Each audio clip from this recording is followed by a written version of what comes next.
Allez, salut amis investisseurs. Aujourd'hui, comme tu peux le voir, on va parler d'un concept clé qu'on appelle le moat et qui permet de donner, par exemple, de définir si une entreprise a un avantage concurrentiel et durable par rapport à tous les concurrents d'un certain secteur. Ok. Tu veux repérer donc les entreprises capables de traverser les crises, d'écraser la concurrence, de continuer à te verser des dividendes, parce que c'est ce qu'on cherche si tu me suis sur cette chaîne, hein, parce qu'on est sur la stratégie des dividendes pendant des années. Alors reste bien jusqu'au bout, car je vais te donner plusieurs critères bien évidemment que je détaille et que je détaille encore plus et je t'en donne encore plus dans ma formation Starter Board Invest. N'hésite pas à t'abonner à ma chaîne YouTube et à rejoindre mon compte Bonsaï sur lesquels, bien évidemment, tu recevras des newsletters et j'irai, bien évidemment, faire d'autres vidéos sur le sujet. Donc, on va commencer. D'abord, tout simplement, la définition d'un mot. Comme tu vois marqué sur la page, en français, ça veut dire un fossé économique. On peut appeler ça là aussi un peu les douves, ce qu'on peut appeler les larges douves, ce que tu peux entendre aussi comme l'appel des larges douves, comme autour d'un château fort qui protège l'entreprise contre les attaques des concurrents. En gros, comme j'ai marqué là, c'est ce qui rend une entreprise difficile à copier ou à détrôner. Okay, un bon mot permet à une entreprise de garder ses clients, fixer ses prix, maintenir de bonnes marges et surtout rester rentable sur le long terme et donc pour nous te rémunérer pendant longtemps par un dividende. Okay, je vais t'en donner 5 puissants, enfin 5 qui sont intéressants et assez importants à regarder et avec des exemples bien évidemment. Donc les 5 types de mots puissants. Le premier, c'est les effets de réseau. Ce qu'on appelle les effets de réseau, c'est quand le service devient puissant et qu'il rentre même dans les maisons. Par exemple, Airbnb, Uber, Facebook. Voilà, chaque nouvel utilisateur permet de renforcer la valeur de la plateforme. C'est un cercle vertueux qui est difficile à casser. D'accord, les effets de réseau, donc. Ce qui permet par la communauté d'avoir une force par rapport à ses concurrents. Le deuxième, c'est les coûts de changement élevés, les switching costs comme on dit. Je vous faisais une vidéo, n'hésite pas à aller voir, par exemple ma vidéo sur ASML. ASML, c'est une entreprise très importante dans tout ce qui est machine qui permet de construire des semi-conducteurs. Si par exemple une entreprise fait appel à ASML, donc, qui constitue une grande partie de sa ligne de production, si elle veut changer de fournisseur de machines-outils, ça va lui coûter un fric fou, et donc ça va être très compliqué de changer, d'accord.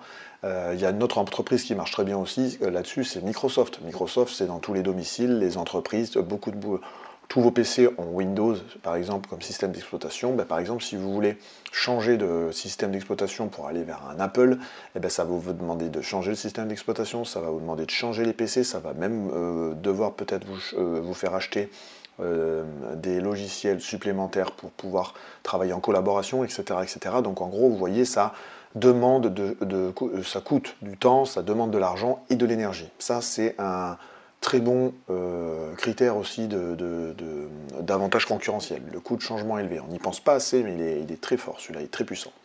Ensuite, il y a la marque, brand power, bah, tout simplement, hein, ça c'est facile. Apple, un très bon exemple de marque qui est, rien que par le nom, donne confiance et qui fait des émules et qui a une communauté pareil très forte, un effet de réseau aussi qu'on peut remonter aussi avec le premier que je vous ai annoncé, les effets de réseau.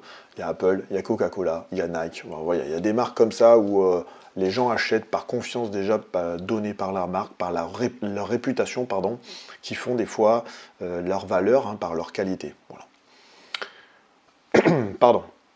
La maîtrise des coûts, le cost advantage. Alors là, pour le coup, les meilleurs exemples, par exemple, c'est Amazon. Amazon qui, au fur et à mesure des années, a optimisé sa chaîne de livraison et de production, quitte à acheter lui-même les moyens de transport, par exemple, pour améliorer sa chaîne logistique, et qui permet de maîtriser ses coûts, et qui permet donc d'avoir une meilleure marge sur les ventes et sur la livraison vis-à-vis de leurs clients.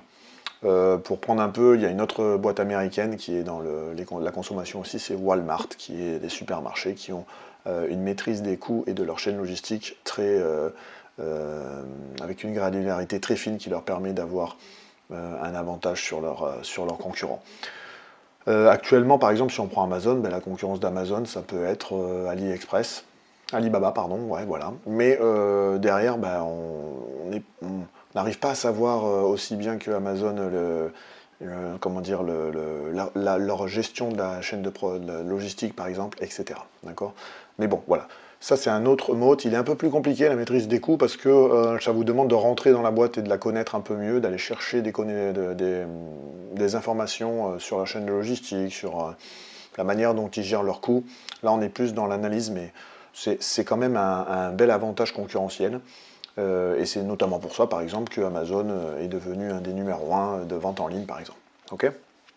Le cinquième, c'est les barrières réglementaires ou juridiques. Alors celui-là, il est assez intéressant et important, notamment vis-à-vis, parce que les entreprises sont quand même dépendantes des fois des actions ou de la politique de leur pays.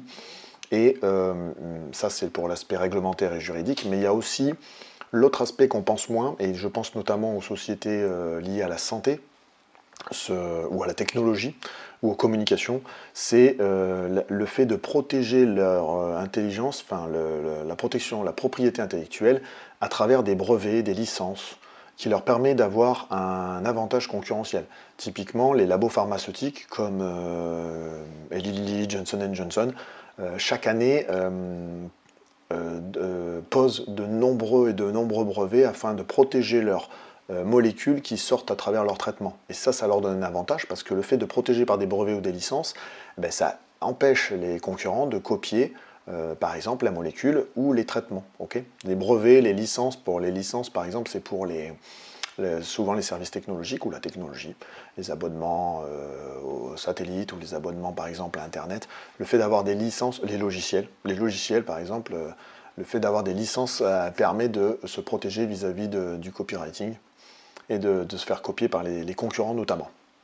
Donc voilà, ça c'est le dernier, un peu plus, celui-là il est plus facile à trouver, mais dans certains secteurs il est vraiment prégnant. La santé, la technologie, la communication, enfin tout ce qui fait appel à des brevets et des licences, on peut le voir tout de suite. Donc ça, voilà, je vous ai présenté 5 types d'avantages concurrentiels assez puissants. N'hésitez pas, quand vous regardez les entreprises, si vous cherchez les sociétés, à les prendre en compte, à les ajouter dans votre analyse, en plus des ratios financiers. Mais comme je vous dis, si vous voulez avoir plus de détails là-dessus, je vous laisse aller voir ma formation Stas Torbo Invest. Alors comment repérer un avantage concurrentiel dans tes recherches? Par exemple, en te posant les questions suivantes. Est-ce que ces marges sont stables ou en croissance? Est-ce qu'elle garde ses clients sur le long terme? Est-ce qu'elle fait face à beaucoup de concurrents ou très peu? Est-ce que ses produits ou services sont indispensables pour ses clients? Comme je vous le disais dans certaines on va dire vidéos, par exemple pour le dernier, quand une entreprise est rentrée dans votre quotidien, c'est banco, quoi. Ça veut dire que elle fait partie de votre vie et là donc les revenus vont être réguliers, d'accord? Garde ses clients sur le long terme aussi, pareil, c'est ça se voit assez rapidement quand c'est des marques, par exemple, je vous parle de McDonald's par exemple, que moi je connais depuis tout petit, ça fait plus de 30, ça fait facile 30 ans que j'y vais, et elles sont toujours là, et j'y vais toujours avec même ma fille de temps en temps pour la petite pause familiale ou se retrouver, passer un bon moment avec ma fille. Ça, c'est des bons signes et c'est des questions que vous pouvez vous poser pour trouver un avantage concurrentiel. Le McDonald's, par exemple, il rentre dans la marque, il rentre dans les effets de réseau. Si on pense à sont indispensables pour ses clients, Windows, voilà, comme je vous le disais, Windows à travers Microsoft, etc., etc. Est-ce qu'elle a beaucoup de concurrence ou très peu?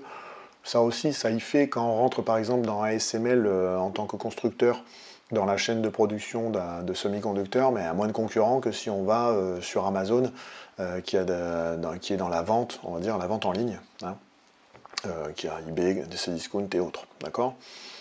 Avantage aussi, c'est que je t'en donne un dernier si tu es encore avec moi, de critères pour nous par exemple qui suivons une stratégie de dividendes. Le truc qui est intéressant, c'est de voir si son historique de dividendes, c'est-à-dire si elle verse un dividende, et souvent c'est lié à une croissance régulière de son chiffre d'affaires, ou en tout cas une croissance régulière on va dire, ces 10 dernières années, et donc une croissance régulière de ces dividendes, ça c'est aussi un avantage concurrentiel. Là, typiquement, avec des outils comme Invest ou FinChat, ce que vous pouvez avoir, sur lesquels vous pouvez voir mes vidéos que j'ai fait d'explication, de présentation de ces outils, vous pouvez avoir des graphiques qui vous le montrent directement. Mais ça, c'est aussi une autre manière de voir un avantage concurrentiel par rapport à d'autres sociétés. Donc voilà, on a fait le tour pour moi des 5 avec 6 critères d'avantage concurrentiel d'une société.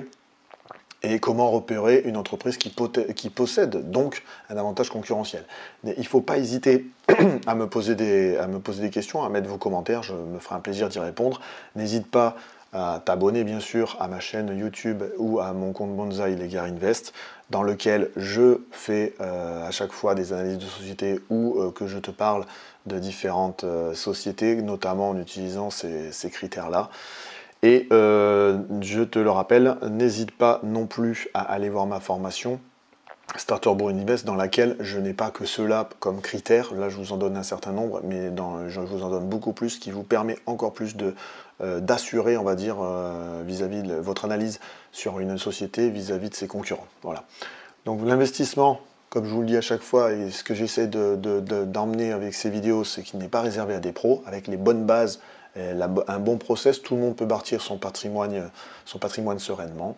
Donc je vous dis encore merci de me suivre. Je vous dis à une prochaine vidéo. Investissez intelligemment et n'hésitez pas à vous abonner à mes comptes et à mes réseaux sociaux. Je vous dis à une prochaine. Ciao, ciao.